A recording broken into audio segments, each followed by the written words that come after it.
Welcome back, everyone. As most of you guys know, Apple just went ahead and released their iPhone 12 to everyone. So I went ahead and got it. Okay, it came in. The iPhone XS has been out since 2018. This was their pretty much their flagship of that year. So I want to compare these two, see which one is the better pickup. I'm sure most of you guys will probably assume, and I'll probably tell you the iPhone 12 is the better phone. It costs $829 to pick up right now, though. With the iPhone XS, does not cost that. You can pick these things up on Amazon for less than $450 in a lot of different places. So that's a pretty big price difference. This one isn't really half, but it's almost like half. And you can pick up both these in the links in the description. You can get them from there and help support the channel at the same time. Now, side by side, you can kind of see that the iPhone 12 really isn't that much crazier, bigger, or anything like that than the iPhone XS, even though it has a bigger display. The iPhone 12 has that 6.1-inch display, the XS has that 5.8-inch display. The biggest difference is probably the side of these phones. There's less of a side, I guess, on the iPhone 12s. You can see the iPhone XS has that curved design on the left and right side and pretty much everywhere else on the phone. The iPhone 12 is pretty much flat, which is really cool, and I really do like that. I'm sure you guys already know what the iPhone 12 looks like there, but because of that, it kind of gives the illusion that there's less bezel around that display on the iPhone 12, which is something that's really cool, and I think that's pretty much what you're paying a premium for the 12, as well as the newer chipset and better screen and all that. That's still a pretty big deal on the iPhone 12 in my opinion than on the iPhone XS.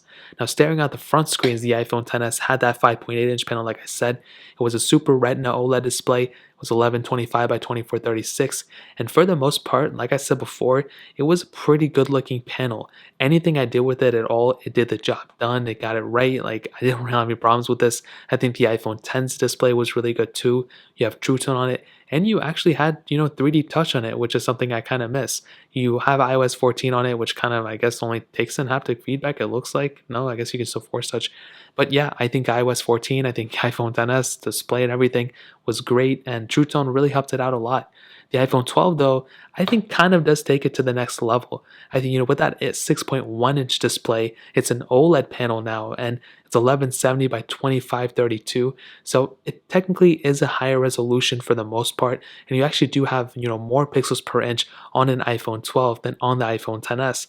Now, another big thing in my opinion is because of the lack of bezel on it, around, I guess, the lack of side bezel, I would say, you're getting kind of a narrower, more device, even though it has a bigger display. Even though, it is pretty much a bigger device, it's not as narrow as something else, like some other display, in my opinion. So for sure, when it comes down to the front, I will definitely give the edge to the iPhone 12 Pro. It just makes more sense.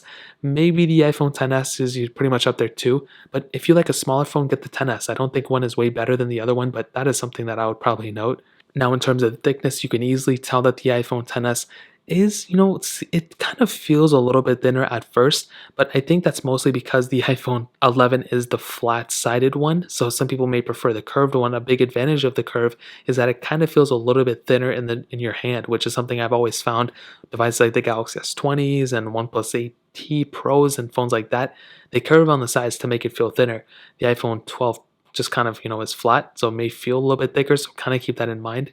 And on the back, we have dual camera setups on both and glass backs on both too. And they're both kind of the same type of glass back. This one has a skin on it, but pretty much the same type of thing. We have MagSafe right here on the iPhone 12, where we don't have that on the iPhone XS, but both of them support MagSafe charging. This one just charges faster. So in terms of the bodies and the outside, that really pretty much covers that up for the most part. Both of them have IP certification as well, but the IP certification on the iPhone 12 is a lot better. People would probably technically say it's like 3 times better on the iPhone 12, but if you get water on both, it's going to be fine, but the iPhone 12 will be able to handle it better, so definitely keep that in mind for sure. Now, in terms of the outside, that pretty much covers it up. In terms of software, this is a pretty big difference. You're probably going to be getting a longer software supported phone on the iPhone 12. For the time being right now, both of them are going to be lasted for a couple more years for sure. The iPhone 12 is going to be lasting longer than the iPhone XS, like I stated. If you get both these phones right now, both of them are going to be supported for a couple years later, and I think I just repeated myself. And I said this before, but with the iPhone XS, if you get this phone now, maybe it'll last, up until like 2023 or something like that. You may want to get a new phone then. The iPhone 12 will get expired at like 2025. Maybe it'll get its last update there. So that's kind of the time frame we're talking about. If you need a phone for a couple years, the XS or the 12 will definitely do you fine. If you have all the money in the world, getting the 12 will probably do you better there though. So In terms of software, that pretty much covers it up. Now let's go ahead and do a little bit of a speed comparison between them. The iPhone XS has that Apple A12 Bionic chip, hex-core CPU with 4 gigabytes of RAM on each of the models there. With the iPhone 11, on the other hand, has that Apple A14 Bionic chip with 4 gigabytes of RAM on each model. So let's go and see which one is the faster phone between these two. Okay, now that we're back, let me go ahead and clear out all these apps in the background, which should only take 2 seconds. Now I have the iPhone 12 on the right, as you guys may be able to see, and I have the iPhone XS on the left. So let's start loading these bad boys up. Let's do phone calls, 3, 2, 1. And both were about the same, not a big difference. Safari, let's just load it up. And both loaded up Apple, and a couple of different things on both scrolling through.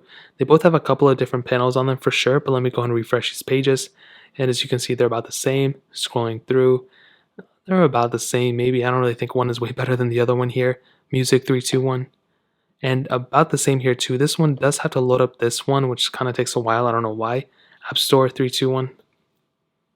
And probably the 12 was a little bit faster there, as you guys saw. But the iPhone XS was still pretty much right behind it. And the iPhone XS, I think, is doing a pretty good job for the most part. Scrolling speeds, you can see the 12 is pretty much doing better there. Now, as usual, I have a bunch of these third-party apps that we can go and get into. We can do something like Temple Run 2, 3, 2, 1. And it'd probably be that the 12 is faster. As you can see, the 12 is noticeably faster so far. The XS definitely taking its time for sure, but definitely not a bad thing. But again, the XS came out in 2018. I would be more surprised if the 12 was slower than the XS. And as you can see, as expected, the iPhone 12 was faster than the iPhone XS. Getting into some gameplay, I'm pretty sure we're going to be able to see that the 12 and XS are probably going to be around the same here. It's not a super intensive game here, so let's let this one slide. We can do BOFA 3, 2, 1. And definitely the iPhone 12 is faster. XS shortly behind it. Dropbox 3, 2, 1. 12 faster, XS behind it. Quizlet 3, 2, 1. Again, 12 is faster, XS behind it. We can do Netflix 3, 2, 1. And I think the 12 was slightly faster, but the XS was right behind that one. Snake versus Blocks 3, 2, 1. And you can see again the iPhone 12 was the faster one. And I'm seeing a reoccurring trend here, which is really good. This is what I love seeing for these type of devices. I want the newer one to be faster. Maybe some people think I want it to be the opposite. That's not the case at all. We can do thank you. 3, 2, 1. I want the newer devices to be faster because I'm spending more money on them basically. With the iPhone 12 here, it was faster. iPhone XS is a little bit behind, What I'll say is with the iPhone 12, it's definitely holding its own. I don't think it's a horrible device or anything like that. The iPhone 12 is doing perfectly fine. Stack 3, 2, 1. I was sometimes, I've seen some cases where older phones are a little bit, sometimes maybe faster than the newer ones. And for this case, with these batch of iPhones, it seems not to necessarily be the case. I've been seeing more times than not the newer ones being noticeably faster. And with a phone like the XS, even though it's not the predecessor, it's the predecessor's predecessor, and it's really cool to see the differences here. We do Fruit Ninja 3, 2, 1. Hopefully we don't have a pop-up here, which I feel like we probably are. I guess not. And the 12 was definitely faster there. The iPhone XS was noticeably behind it for sure. Facebook 3, 2, 1. It's a pretty basic app. 12 was able to load into it. Twitter 3, 2, 1. Pretty basic one too. We're already into it. Let's do Instagram 3, 2, 1. About the same there too for sure. Paper.io 2, 3, 2, 1.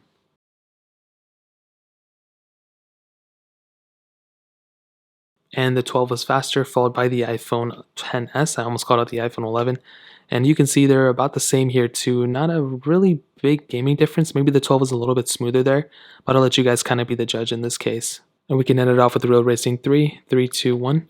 We may have to download it on the iPhone XS. If that's the case, then I'll probably still give the edge to the iPhone 12. A little bit of a hiccup right there for the XS, but I guess we'll be able to see what happens very shortly. The iPhone 12 is the faster one, as you guys can see. The iPhone XS is still loading, which there's nothing wrong with that. It's an older device, it's expected. But I'll probably just say the iPhone 12 is the faster one. I don't know if I want to wait this long for this just to even get into the downloading panel. So that one, we'll just say in terms of speed, the iPhone 12 is definitely the faster one, that's for sure. And if you're going from an iPhone XS to an iPhone 12, you're definitely going to see an improvement in the speed department for sure in terms of RAM management. So RAM management should theoretically be better on a phone like this. And so far, that's kind of what I'm seeing. I haven't really seen either phone hiccup at all, which is kind of what I'm looking for. So that's a really, really very important thing. Anytime I see a device like this, and right there, was it just me or did the iPhone 12 actually hiccup? And I actually take that back. You have the same amount of RAM on both these devices. I thought this was the iPhone 12 Pro for some reason. You have the same amount of RAM on both these devices, and I just saw that the iPhone 12 actually restarted there, which was very weird.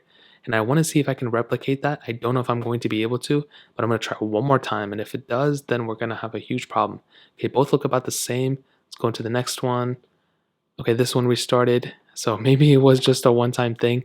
I think more times than not, the iPhone 12 is probably the better one. I will do a full speed comparison at some point. As you can see, the iPhone 10 is restarted too, so maybe it was just that one app. But that pretty much covers it up in the speed comparison. Let's go and do a camera comparison between them.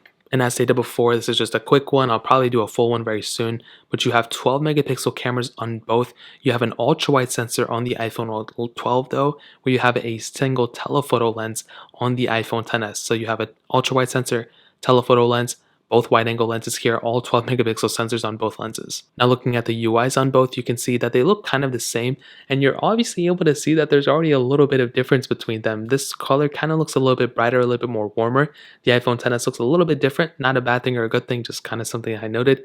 And I think in terms of both, they both have the same features, portrait mode, video, all that stuff. You have 4K at 60 on both phones, which is really nice. But I think on the front cameras is where you're going to see a bigger difference. You can do 1080p at 60 on the front camera of the iPhone 10s, but you can do 4K at 60 on the iPhone 12, which is really cool. So the iPhone 10s, I've pretty much been saying for a very long time, has had a pretty good camera. I think the iPhone 10R had a really good camera too, and this one is pretty much no different. It'll pretty much get you from point A to point B. It'll be able to handle everything you throw at it. It's definitely not the perfect camera in the world, but for a majority of people out there, for whatever photos you're going to take, it's going to be able to handle it. This one does have a telephoto lens though, which some people may not like. I personally am okay with it, but I like having an ultra wide sensor more. I feel like I use that more than I have a telephoto. I mean, I like having both to be honest, but if it had to be one or the other, maybe the ultra wide sensor would be the better way to go, but the quality is still great here. Like I said, I think the bigger difference comes in the front camera. I use my front camera way more than the back camera. The 12 has the 4K at 60, this one has 1080p at 60, so pretty big difference I would say. And the iPhone 12's camera, like I said, I'll be doing a full camera comparison, but I think, it probably has the better camera quality too. But like I said, I think that front camera is where it's definitely going to be able to be seeing the more differences. This thing with its, single camera setup on the front, 4K at 60 on this camera, only 1080p at 60 on here, like I said before. So it is what it is, but I'll let you guys kind of be the judge there. I'll drop a full comparison very, very soon, hopefully in the next couple of days or weeks, but I guess we'll see what happens. I have a ton of videos to do, but whenever it happens, I could probably just tell you and just synopsize this camera department. The iPhone 12 is probably the better way to go when it comes down to it in terms of the camera. So in terms of camera, that pretty much covers it up. Now, ending it off with the battery life, this is an area where, I think going from this device to this device, you're probably going to get better battery life, but going from the predecessor of the iPhone 12, which is the iPhone 11, to this battery life was a downgrade. Now, on the iPhone 10s, you had a 2658 milliamp hour battery here. The iPhone 12 had a 2815 milliamp hour battery here. So between both, you're probably going to get better battery life here, but I still found it very weird that Apple decreased the battery size on this device, just like how they did on the 10s. Going from the iPhone 10, the 10s had a smaller battery life, and the same thing with the 11 to the 12. So you're going to have better battery life on the iPhone 12, which is great. The 10s had never really had amazing battery life. It was pretty average from the day it was released too. So to kind of sum up this video and to answer the question, should you pick up the iPhone 10s? Should you pick up the 12? Should you upgrade from the 10s to the 12? What I will tell you though is that with the iPhone 10s, I think it's a great phone for the most part. And if you already made it last this long, it's perfectly fine.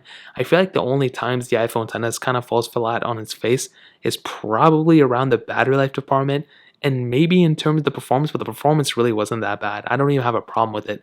Some people may say the size, may be a little bit smaller than so you want to go for the 12. By all means go for it. But I think that some of the pros for the iPhone 12 are the same things for the pros of the iPhone, 10s and vice versa. Great software on this phone, great build quality, pretty good camera still. It's almost half the price as the iPhone 12, which is a very important thing to note. That is extremely, extremely important. Whether you want to upgrade or not, that's very good to know that this phone, it doesn't cost as much as the iPhone 12. The screen is very good on this phone. The battery life is okay. You still have IP certification and everything. So for sure, the iPhone 10s I think is a tremendous phone still. And I would still say the iPhone 12 though, is the better phone, but it's better because, it's the newest one and it's more expensive too. It's not like it's the same price. This thing is over $800. This thing is under $450. And when you phrase it like that, this one seems like the better phone, but not as better as you may think. It has a great camera. I think it's better than the iPhone XS. Better battery life by a little bit, maybe better build quality if you're into this kind of like side thing, which I kind of like a little bit. You have better IP certification, better performance, and a better looking screen, quite possibly. But again, I think for a majority of people, if you already have an iPhone XS, going to the iPhone 12, if you don't already have an upgrade or if you have all the money in the world to spend, then obviously go for the iPhone 12. But I think for the average person out there, sticking with an iPhone XS or even getting an iPhone XS is really not that bad of an idea. Like, I think it's actually not a bad idea at all. If you like the iPhone 12, go for it. If you already have an iPhone XS, I would recommend keeping it. But if you have the money, go for the iPhone 12. I think it's a worthwhile upgrade. But I would definitely tell you, if you're getting the iPhone 12, you might as well just spend a little bit more money and get an iPhone 12 Pro. You're getting a better, just phone overall for a little bit more expensive, but it's probably going to last you longer. You're probably going to get a better experience from that phone than you are going to get from an iPhone 12. So that really pretty much covers it up for the most part. If you guys have any other questions or anything, let me know in the comment section below. If you want to pick up either of these ones, like I said, links are down in the description. If you guys enjoyed the video, definitely hit that subscribe button, but definitely hit that like button and vice versa. Check out the other links down in the description as well. My Twitter, my Instagram, my other channels. More importantly, everything else, every single one of you guys. Hopefully I'll catch you guys in the next video. Peace out till then.